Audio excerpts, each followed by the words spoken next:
Hey, Steelers Nation, this is Joe Rocky from the Pittsburgh Syndicate. Earlier in the week, I told you I was going to do a quick little breakdown about how the Pittsburgh Steelers, through this point in training camp, are shaping up with the rest of the division with their respective issues. So, starting with the Dirty Birds down south, the Ravens, all reports out of camp is that they're not letting Lamar get hit, but he's looking really good throwing the ball. It's one of these things that you got to weigh it out because on the one hand, Kenny's looking really good, but we're not letting him get truly hit.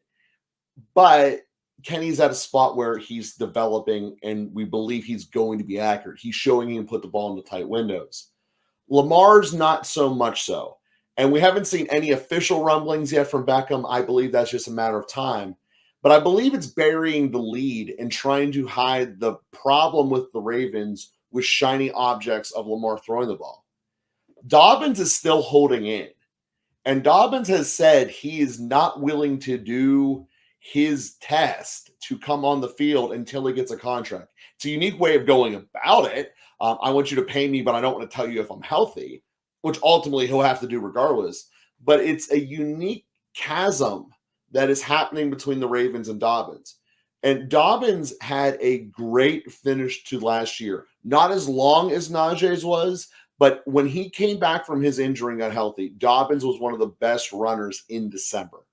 And it's something that's very important to know that this guy, even though they want to be a passing team with a guy who can't hit the broadside of the barn, Dobbins is going to end up being the key to that Baltimore offense. It's going to be a fact of life, and it's just how it's going to end up. So the fact that he's getting held out makes it wonder whether or not it's going to work. They went out and signed basically off the scrap heap, rusted up, broken down Melgore. And, that running back's room for Baltimore is a complete and utter disaster for a team that's going to realize in week 6 that all they can do is run the ball. So I'm really, really excited to watch them come here in Pittsburgh, throw 3 picks, and have that entire offense implode. I am so excited to watch the Ravens do that. On the other hand, Harbaugh still is a Hall of Fame coach, and he's probably not going to let the thing completely skid out. But he's got himself a lot of powder keg that he's got to try to keep from exploding down there. And I don't think it's going to be a pretty fun situation for the people who actually like the purple and black. Going over to Ohio, Cincinnati's obviously the main dog. When I did that video of the day that Burrow got hurt, I did say up front, I don't think it was nothing. I don't think it was season ending. And every single report that has come out of there has been longer and longer and longer for Burrow not to hit. Now he's questionable for week 1. So we look at that. They start their year against the Browns. Obviously, that's like their Ohio Super Bowl over there. And when you look at Cincinnati, the whole division split last year. So when we look at this and say, are they going to get to another slow start? Obviously losing to us in week 1 last year. Could they drop one to the Browns here in the beginning? The Browns defense, especially the run defense, is atrocious. So you would think that it would be a big Mixon game, except for the fact that Mixon's pretty much done. For anyone who's out there doing the fantasy takes on it, he's got a great situation, but not a great asset. So I really think that Cincinnati, as they go through the season, this time next year, they're going to be projecting either the rookie they drafted this year or the rookie they draft next year will be their starting ball carrier next year. So I say this all to say Cincinnati's in trouble if Burrow isn't able to go. And last year, they didn't do any preseason reps in the actual games, but they were still taking training camp reps. Burrow's not doing any of that this year. And when we look at how that could affect it, yeah, him and Chase have great rapport. No one's fighting that. But practice matters. I mean, that's one of the things we talked about in yesterday's episode, how great the competition is growing and Kenny is stepping into this role. Yes, Burrow is already established. I'm not fighting that. But having a connection that is more recent, that you don't have to shake the rust off, is massive. And it could be something that takes a while for the Bengals to really get it going. And if you drop 3 games in September in this division, it might be hard to pick it up. Cincinnati already has the hardest schedule because they're playing the first place schedule out of the whole division. And you look at the difference in the games just between us and them. They're playing Buffalo. We're playing New England. They're playing the Chiefs. We're playing the Raiders. So there right there is two massively different games. That is a huge, huge transition going across, looking at that, the difference here. And when I say this overall, if they do drop a couple games, the AFC North is a sprint. And there's not going to be a lot of losses coming out of it because of how soft the outside schedule is for all four of us. And then that gets to the Cleveland Browns.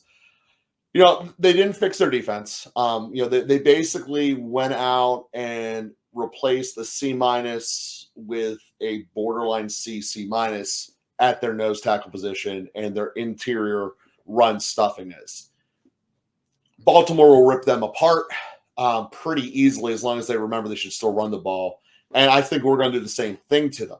So the entire question with Cleveland is, does this experiment of moving to a shotgun system and taking their best player on the field, which unfortunately for them is still Nick Chubb. They did that entire trade, and Watson has not stepped up to be the best player on their field. And they're essentially making it harder for Chubb to operate. It's much harder to run the ball out of the shotgun than it is with the quarterback under center. And Watson just flat out doesn't want to do it. So when we look at this and say they're going against what they're best at, trying to placate someone they never should have traded for in the first place, this year essentially is Cleveland's getting the fruits of their labor from what they sowed. And it's not going to be pretty. I do believe that there's a very good chance Baltimore implodes. Even with that being said, I still think Cleveland's coming last in this division. It's not going to be close. Last year, Jacoby Brissett had the third, maybe it was the fourth, best passing year, according to DVOA, which is the advanced metrics for the NFL, of any Browns quarterback since they come back. He was third, and they just got rid of him. Watson, for the record, was right there with all the other horrible ones, like Johnny Manziel, rather. And Baker Mayfield wasn't really ever that good either, combining two horrible ideas. So the long story short, Cleveland is in trouble. And when I look at the way that the Steelers stack up with them, when we are playing all of our division games, with the exception of maybe Cincinnati, the Pittsburgh Steelers defense will be the best unit on the field. And when we're playing Cincinnati, it's going to be very tight with our defense and their offense. So the real question then comes, of all the units, historically, will the offense be able to step up and not be the worst unit compared to the other two? And I think, yeah. I mean, I do think there's a very good chance that the Steelers' offense is going to end up being the second or third in both the Baltimore and the Cleveland games. And then when we look at how does it compare against the Bengals, well, that's the reason why they're the people we got to fight. So we look at this entire encapsulation overall, and concluding that point I just made, historically speaking, if there's clearly cut, one of the units is by far the best on the field, that team wins. And that's why I'm so confident about the Pittsburgh Steelers this year. Yes, there's off-field decisions that are holding the Ravens back. There is schematically bad ideas that are holding Cleveland back.